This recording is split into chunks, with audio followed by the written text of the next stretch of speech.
Hello friends, আশা করি সবাই ভালো আছেন। জেনারেল নলেজ অফ টেক্সটাইলের চ্যানেল পক্ষ থেকে আপনাকে স্বাগতম। আজকে আমি খুবই গুরুত্বপূর্ণ একটা টপিক্স নিয়ে আলোচনা করব, যে টপিক্সটা প্রত্যেকটা টেক্সটাইল ইঞ্জিনিয়ারকে অবশ্যই জানা উচিত। কারণ আপনি যদি টেক্সটাইল ইঞ্জিনিয়ার হয়ে থাকেন, টেক্সটাইলের যে শাখায় আপনি জব করেন না কেন, এই টপিক্সটা আপনাকে অবশ্যই জানতে হবে। সেটা হলো জিএসএম। আজকে আমি দেখাবো জিএসএম ইস্যু নিয়ে কী কী জিনিস থাকতে পারে এবং কার সাথে জিএসএম সম্পর্ক আছে, এগুলো টোটাল জিনিসটা নিয়ে আমি তুলে ধরবো। সুতরাং আপনি যদি একজন টেক্সটাইল ইঞ্জিনিয়ার হয়ে থাকেন, এই ভিডিওটা ভালো করে দেখুন। আপনি যে কোনো জব ফিল্ডে টেক্সটাইলের যে কোনো শাখায় জব করেন না কেন, এই নলেজটা আপনার কাজে লাগবে। চলুন তাহলে আমরা মূল আলোচনায় ফিরে যাই।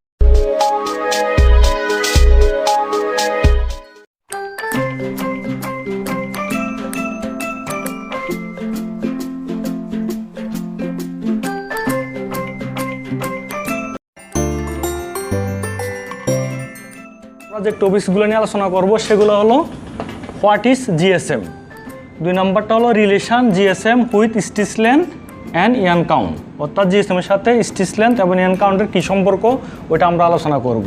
3 নম্বরটা হলো জিএসএম কীভাবে ক্যালকুলেশন করা লাগে। এই 3টে টপিকস নিয়ে আজকে আমি মেনলি আলোচনা করব। চলুন তাহলে আমরা একটা পর একটা আলোচনা করি। প্রথমটা হলো হোয়াট ইজ জিএসএম। ভাইবা বোর্ডে অনেকে এই ধরনের প্রশ্নের সম্মুখীন হয়, জিজ্ঞেস করা হয় ভাইবা বোর্ডে, জিজ্ঞেস করা বলো তো দেখি হোয়াট ইজ জিএসএম, জিএসএম মানে কি। আমরা সহজে আনসার দিই জিএসএম হলো গ্রাম পার স্কোয়ার মিটার। কিন্তু বন্ধু মনে রাখতে হবে, এবার যদি আপনি সংজ্ঞাটা দেন তাহলে কিন্তু আপনার সম্পর্কে ভালো ধারণা হবে না। কারণ জিএসএম যেটা আমি বললাম গ্রাম পার স্কোয়ার মিটার, ওটা কিন্তু একটা একক, ওটার ডিফিনেশনটা ওইটা না। যদি ডিফিনেশন বলতে হয় তাহলে বলতে হবে weight of fabric in gram within 1 square metre. অর্থাৎ বাংলা যদি বলতে যাই 1 স্কোয়ার মিটারের ফেব্রিকের ওয়েট যেটা সেটাকে বলতেছি আমরা জিএসএম। ওভাবে কিন্তু সংখ্যাটা দিতে হবে। আপনি শুধু গ্রাম পার স্কোয়ার মিটার বললে কিন্তু ওইটার ব্যাপারে আপনার সম্পর্কে ভালো ধারণা নিবে না। বলতে হবে যে 1 স্কোয়ার মিটার ফেব্রিকের ওয়েট যেটা সেটাকে আমরা জিএসএম বলতেছি। তাহলে আমরা বুঝলাম জিএসএম জিনিসটা কি, এবং জিএসএম এর উপর ডিপেন্ড করে ফেব্রিকটা কতটুকু থিকনেস বা থিননেস ওটা বোঝা যায়। অর্থাৎ ফেব্রিকটা কতটুকু মোটা বা কতটুকু চিকন, এটা দ্বারা সহজে কিন্তু আমরা বুঝতে পারি। ধরুন আপনি গায়ে যে টি শার্টটা পরে আসছেন বা পলো শার্টটা পরে আসছেন, ওটা কিন্তু দেখে বুঝতে পারবেন আপনার জিএসএমটা বেশি না কম, কাপড়টা মোটা নাকি চিকন। আপনি যদি আজকে এই ক্লাসটা বা এই লেকচারটা বুঝেন, তাহলে আপনি নিজে বুঝতে পারবেন আপনার ফেব্রিকের জিএসএমটা কত এবং স্পষ্ট ধারণা পাবেন। তাহলে আমরা জিএসএম বুঝলাম। এরপর আমি দেখাবো relation GSM with stitch length and yarn count. Stitch length কাকে বলতেছি আমরা? স্টিচ লেন্থ বলতেছি আমরা এই যে আমরা যখন ফেব্রিক নিট করি, এটা বলে নিট লুপ। এই লুপের যে অংশটা এটাকে বলতেছি আমরা স্টিচ লেন্থ। স্টিচ লেন্থ এটা আর ইয়ান কাউন্ট আমরা জানি, যেটা দ্বারা আমরা বুঝি সুতোটা কতটুকু চিকন কতটুকু মোটা। তাহলে স্টিচ লেন্থের সাথে জিএসএম এর সম্পর্ক হলো ইনভার্স। অর্থাৎ আপনার যদি স্টিচ লেন্থ যদি বাড়ে জিএসএম কমবে। অর্থাৎ স্টিচ লেন্থটা যত বড় হবে আপনার জিএসএমটা কমবে, আর যদি স্টিচ লেন্থ কমে জিএসএম বাড়বে। এটা হলো জিএসএম এর সাথে একটা স্টিচ লেন্থের সম্পর্ক। এটা যারা ফেব্রিক নিট করে তারা কিন্তু এই নলেজটা ভালো করে জানে এবং তারা এটাকে কনসিডার করে কিন্তু ফেব্রিক নিট করে। এরপর আমরা দেখব স্টিচ লেন্থ জিএসএম এর সাথে ইয়ান কাউন্টের কী সম্পর্ক। ধরুন আপনি একটা ফেব্রিক নিট করবেন, এখন আপনার ধরুন সিঙ্গেল জার্সি কাপড় নিট করবেন। এখন আপনার যদি জিএসএম জানা থাকে, তাহলে ইয়ান কাউন্ট কত ইয়ান কাউন্ট দিলে আমার এই ফেব্রিকটা সিঙ্গেল জার্সিটা তৈরি হবে, ওইটা জানার জন্য আমার এই ফর্মুলাটা বুঝতে হবে। অর্থাৎ যদি সিঙ্গেল জার্সি ফেব্রিক হয় তাহলে 4300-কে ফেব্রিক জিএসএম দিয়ে ভাগ করতে হবে। তাহলে আমি পাবো কত ইয়ান কাউন্ট। ধরুন 43,000-কে আমি 160 জিএসএম এর ফেব্রিক বানাবো, তাহলে 43,000 ভাগ 160, তাহলে আমার এখান থেকে যাচ্ছে 26.87, তার মানে 27 কাউন্টের সুতা লাগবে এখানে। আমি যদি 160 জিএসএম এর ফেব্রিক বানাই সিঙ্গেল জার্সি, তাহলে ওইখানে আমাকে ব্যবহার করতে হবে 27 কাউন্টের সুতা।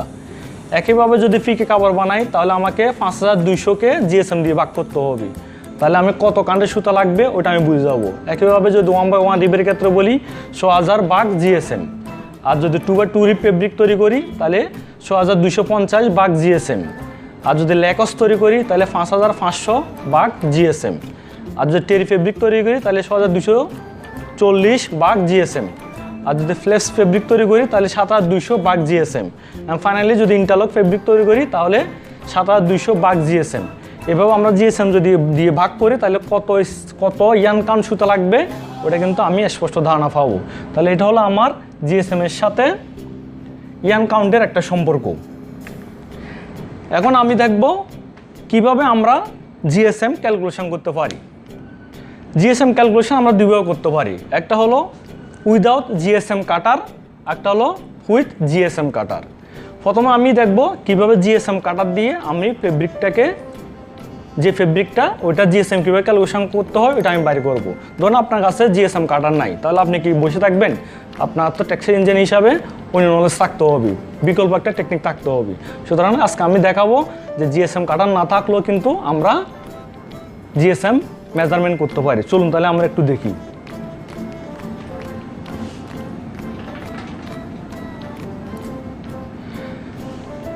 জিএসএম কাটার দিয়ে আমরা দেখব কিভাবে জিএসএম কাটার ছাড়া কীভাবে জিএসএম বাইরে করতে এটা আমরা দেখবো। এটার জন্য আপনাকে একটা ফর্মুলা মানতে হবে। ফর্মুলাটা হলো জিএসএম সমান average fabric weight divide by average fabric weight divide by sample area. Sample area এখানে অ্যাভারেজ স্যাম্পল বলা যেতে পারে, average sample fabric weight divide by sample area. এখন ধরুন অ্যাভারেজ বাড়ি করতে হলে আমাকে 4-5টা কাপড়ের টুকরা নিতে হবে। ধরুন এই একটা স্কোয়ার ফেব্রিক, এটা উইথ হলো 12 সেন্টিমিটার, লেন্থ হলো 12 সেন্টিমিটার। এই ফেব্রিকের আমি জিএসএম বাইর করবো একটা ফেব্রিকের। তাহলে আপনাকে এইভাবে ধরুন 5টা স্যাম্পল নিলাম, 1টা 2টা, এভাবে আমি 5টা স্যাম্পল নিলাম। এখন তাহলে আমাকে অ্যাভারেজ ওয়েট বাড়ি করতে হবে। অ্যাভারেজ বাড়ি করতে হলে 5টা স্যাম্পল ধরুন এটার ওয়েট হলো 2 গ্রাম, প্রথমটা ওয়েট হলো 2 গ্রাম, এরপর দ্বিতীয়টা ধরুন 1.8 গ্রাম, তৃতীয়টা ধরুন 1.9 গ্রাম, চতুর্থটা ধরুন 1.5 গ্রাম এবং পঞ্চমটা ধরুন 1.7 গ্রাম। তাহলে 5টা ফেব্রিক অ্যাভারেজ করতে হলে 5 দ্বারা ভাগ করতে হবে। আর নিচে থাকলো আমার স্যাম্পল এরিয়া। স্যাম্পল এরিয়া মানে ক্ষেত্রফল, যেটা একটা বর্গ, তাহলে দৈর্ঘ্য পূরণ প্রস্থ 12 সেন্টিমিটার ইন্টু 12 সেন্টিমিটার। এখন ক্যালকুলেশন করে দেখি। 2 gram plus 1.8 gram plus 1.9 gram plus 1.5 gram plus 1.7 gram divide by 5, 1.78 এটা গ্রাম। আর 12 ইন্টু 12 গুণ করলে 144 সেন্টিমিটার স্কোয়ার। তো বন্ধু আমরা জানি জিএসএম মিন হলো গ্রাম পার স্কোয়ার মিটার, তাহলে গ্রাম আছে পার স্কোয়ার মিটার হতে হবে, এখানে কিন্তু সেন্টিমিটার স্কোয়ার, সেন্টিমিটারটাকে আমি মিটারে নিয়ে যাব। তাহলে 1.78 144 সেন্টিমিটারকে মিটার নিতে হলে 100 দ্বারা ভাগ করতে হবে,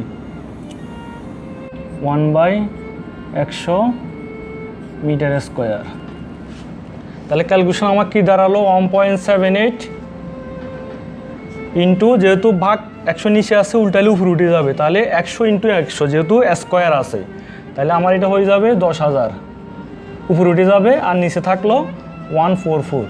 তাহলে এখন আসলো আমার গ্রাম পার মিটার স্কোয়ার, সেন্টিমিটার থেকে মিটার।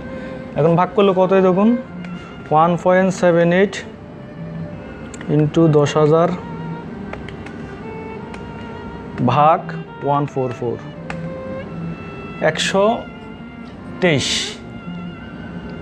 123.6। তো আমরা 124 ধরতে পারি, 124 গ্রাম পার মিটার স্কোয়ার। তাহলে বন্ধু এটা কিন্তু আমরা বাইর করলাম একটা ফেব্রিকের জিএসএম, যেখানে আমি 5টা টুকরা নিলাম, 5টা টুকরা লেন্থ 12 সেন্টিমিটার উইথ 12 সেন্টিমিটার।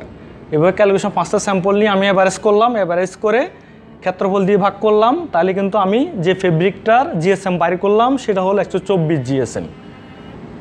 এটা হলো আমরা জিএসএম কাটার দিয়ে মেজারমেন্ট করতে পারি। এটা হলো একটা প্রসিডিউর। এখন আমি দেখাবো জিএসএম দিয়ে কিভাবে, জিএসএম কাটার দিয়ে কিভাবে জিএসএম বাইর করতে হয়। তো বন্ধু আশা করি এটা বুঝতে পারছেন। এরপর আমি দেখাবো জিএসএম কাটার দিয়ে কিভাবে জিএসএম বের করতে হয়।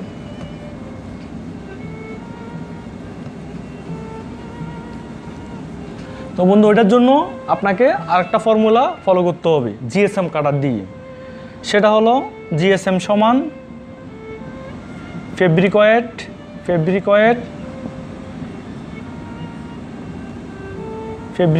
ইন্টু 100। অর্থাৎ আপনি যখন জিএসএম কাটার দিয়ে ফেব্রিকটা মেজারমেন্ট করবেন তখন স্যাম্পল সাইজটা হবে এরকম, মানে সার্কেল। আগে আমরা দেখাইছিলাম স্কোয়ার, আর যখন জিএসএম কাটার দিয়ে আপনি মাপবেন তখন স্যাম্পল সাইজটা হবে এরকম, মানে সার্কেল হবে। এই দেখুন আমি দুইটা কাটলাম, দুইটা কিন্তু সার্কেল। এক্ষেত্রে আমরা কীভাবে জিএসএম বাইর করব।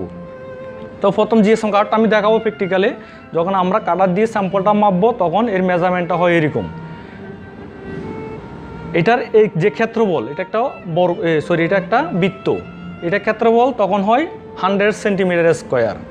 তখন সেজন্য ফর্মুলাটা হয় ফেব্রিকয়েড ইন্টু 100।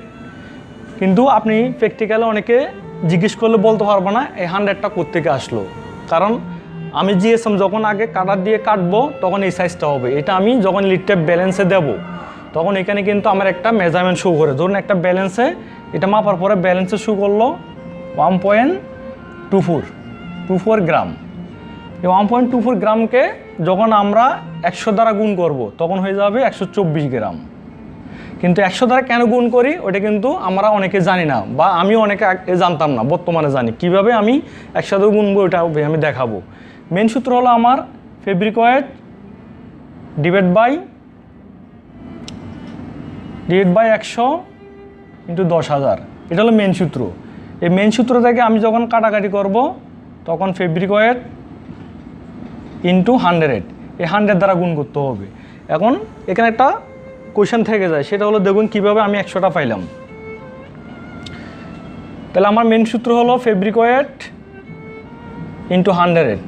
এই 100টা কীভাবে আসলো আমি একটু দেখি। তো বন্ধুরা আমরা বলেছিলাম যে এটা একটা সার্কেল, মানে বৃত্ত। এই বৃত্তটার ক্ষেত্রফল আমরা জানি পাই আর স্কোয়ার।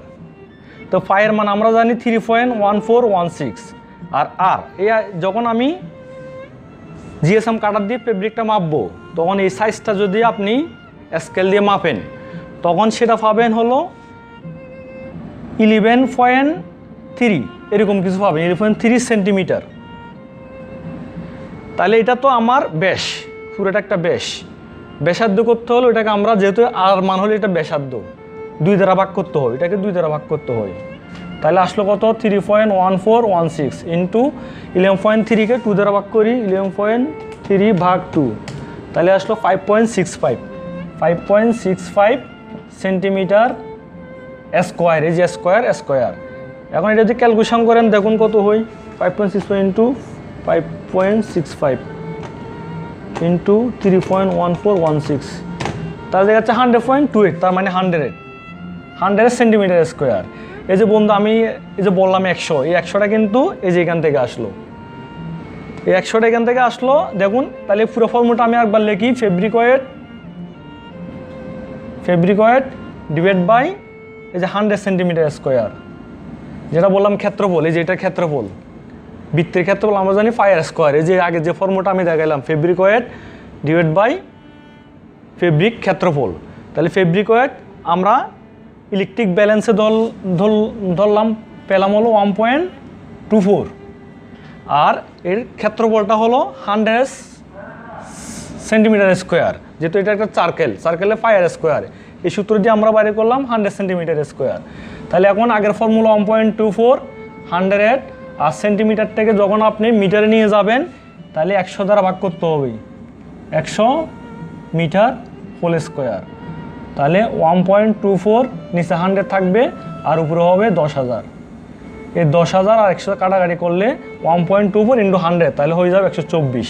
এই জন্য কিন্তু আমরা ফেব্রিক ওয়েটের সাথে 100 দ্বারা গুণ করে ফাইনাল জিএসএমটা পাই। এখন বন্ধু চলুন আমরা প্র্যাকটিক্যালি দেখব কিভাবে জিএসএম কাটার দিয়ে ফেব্রিকের জিএসএম বাইর করতে হয়। চলুন তাহলে আমরা প্র্যাকটিক্যালি দেখি। বন্ধুরা এটা হলো সে জিএসএম কাটার যেটার কথা আমরা আলোচনা করছিলাম। আর এর সাইজটা দেখুন, এই যে এই সাইজটা এটা হলো 100 সেন্টিমিটার স্কোয়ার। এর মেজারমেন্টটা তেমনই, ক্ষেত্রফলটা 100 সেন্টিমিটার স্কোয়ার। এখানে ব্লেড আছে, ব্লেডের মাধ্যমে কিন্তু আমরা সার্কেল আকারের একটা ক্ষেত্রফল পেয়ে থাকি এবং এটা দ্বারা আমরা জিএসএমটা ক্যালকুলেশন করে থাকি। দেখুন আমরা কাটার দিয়ে কীভাবে জিএসএমটা মাপি। নিচে একটা রাবার ফ্যাট বসাতে হবে আর উপরে যে ফেব্রিকের জিএসএম মাপতে হবে ওটা উপরে রাখতে হবে। এর উপরে আমি কাটারটা রাখবো, কাটারটা রাখার পরে একটা রাউন্ড পুরো ঘুরাতে হবে।